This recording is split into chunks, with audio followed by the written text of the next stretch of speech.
পাঁচটি স্বপ্ন দেখলে বুঝবেন আল্লাহ পাক আপনার জন্য ভালো কিছু শুভ সংবাদ রেখে দিয়েছে, সামনে আপনার সফলতা। পাঁচটি স্বপ্ন, আল্লাহু আকবার। দেখুন বিশ্বনবীর হাদিস, তিনি স্পষ্ট করে কি বলে দিয়েছেন যে একজন মুমিনের নেক স্বপ্ন হচ্ছে নবুয়তের 46 ভাগের 1 ভাগ। সুবহানাল্লাহ। স্বপ্নে কিন্তু নবীর উপর কিন্তু কোরআনের আয়াত নাজিল হয়েছে। স্বপ্নটা খুব ইম্পর্টেন্ট। পৃথিবীর মধ্যে সবচাইতে স্বপ্নের তাবির করতে পারতেন হযরত ইউসুফ আলাইহিস সালাম, তারপরে তাবির করতেন বিশ্বনবীর যুগে হযরত আবু বকর রাদিয়াল্লাহু তাআলা আনহু। যে পাঁচটি স্বপ্নের কথা আমি আজকে বলবো, ইটস দ্য মোস্ট ইম্পর্টেন্ট। যখনই আপনি দেখবেন তখনই আপনি খুশি হয়ে আল্লাহর দরবারে শুকরিয়া জ্ঞাপন করবেন, কারণ আল্লাহ পাক নিজে বলেছেন লা ইন শাকারতুম লা আযীদান্নাকুম ওয়া লা ইন কাফারতুম ইন্না আযাবি লাশাদীদ। O my servant, whenever you get something, তুমি যদি কিছু পেয়ে যাও এন্ড তুমি যখন শুকরিয়া জ্ঞাপন করো, if you gratitude to me I will increase you a lot, যদি তুমি আমার শুকরিয়া জ্ঞাপন করো আমি তোমাকে বৃদ্ধি করে দেব, সম্মান, তোমার সুখ, তোমার শান্তি, তোমার সম্পদ সব বৃদ্ধি করে দেব। পাঁচটি স্বপ্ন যখন দেখবেন কি করবেন? আল্লাহ শুকরিয়া জ্ঞাপন করবেন। আর 1 নম্বর স্বপ্ন হচ্ছে যখন আপনি স্বপ্নে দেখবেন কন্যা সন্তানের বাবা হয়ে গেছেন। সুবহানাল্লাহ। আমার বিশ্বনবী কি বলে দিয়েছেন, আল্লাহ পাক তার উপর সবচেয়ে বেশি খুশি হয় যার ঘরে প্রথম কন্যা সন্তান দান করে। সুবহানাল্লাহ। এজন্য কন্যা সন্তান যখনই হবে তখন খুশি হয়ে যাবেন। কি হবেন? খুশি হয়ে যাবেন। স্বপ্নে দেখবেন, মনে রাখবেন very soon almighty will give you the success your life. আপনার লাইফটা সাকসেস করে দেবে কে?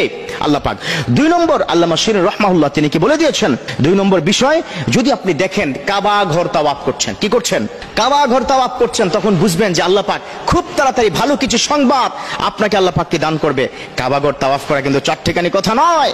বিশ্বের সবচাইতে ইম্পর্টেন্ট এন্ড সবচাইতে পবিত্রতম জায়গা হচ্ছে কাবা ঘর, ঠিক কিনা? কি গিয়েছেন না? এখানে অনেক হাজী সাহেব আছেন যারা কাবা ঘরে কি গিয়েছেন। ইনশাআল্লাহ তাআলা কাবা ঘরের জন্য দোয়া করবেন, আল্লাহুম্মা তাকাব্বাল বিযহাবিল কাবা, আল্লাহ তুমি আমাকে কাবা ঘরে যাওয়ার জন্য তুমি কবুল করে নাও। সুবহানাল্লাহ। তাহলে যখন স্বপ্ন দেখবেন তখন বুঝবেন যে খুব দ্রুত আল্লাহ আপনাকে ভালো কিছু নিউজ দিবে।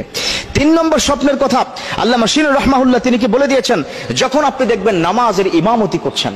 দেখবেন এখানে অনেকে আছে যারা ঠিকমতো নামাজ পড়েন না 5 ওয়াক্ত। আপনাদেরকে প্রায় আমি বলি যে প্লিজ যা কিছুই করেন করেন, but you should practice the 5 time prayer in every single day, কারণ এই নামাজ আপনাকে জান্নাত পর্যন্ত নিয়ে যাবে।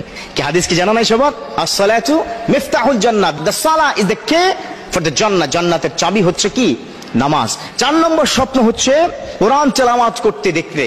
আপনি যখন দেখবেন যে আপনি বসে বসে কোরআন তেলাওয়াত করছেন, স্বপ্নে দেখবেন, তখন বুঝবেন আলহামদুলিল্লাহ আল্লাহ হয়তো খুব তাড়াতাড়ি আমার অভাব অনটন দূর করে আমাকে শান্তিময় জীবন দান করবে। এজন্য শুকরিয়া জ্ঞাপন করবেন। এবং last, it's the most important, সেটা হচ্ছে স্বপ্নে যদি দেখেন যে মৃত পিতা মাতা আপনার প্রতি খুব সন্তুষ্ট হয়ে গেছে, আপনার মাথায় হাত বুলিয়ে দিয়েছে, তারা মারা গেছে, কবরে আছে, তখন বুঝবেন যে পিতা মাতা সন্তুষ্ট। আর পিতা মাতা সন্তুষ্ট মানে কে সন্তুষ্ট? আল্লাহ সন্তুষ্ট, রাব্বুল আলামিন তিনি সন্তুষ্ট হয়ে যান। বিশ্বনবী বলেছেন রিদান রাব্বি ফি রিদাল ওয়ালিদাইন সাকাতার রাব্বি ফি সাকাতাল ওয়ালিদাইন। পিতা মাতা যদি সন্তুষ্ট হয়ে যায়, আবার রব্বুল আলামিন তিনি সন্তুষ্ট হয়ে যায়।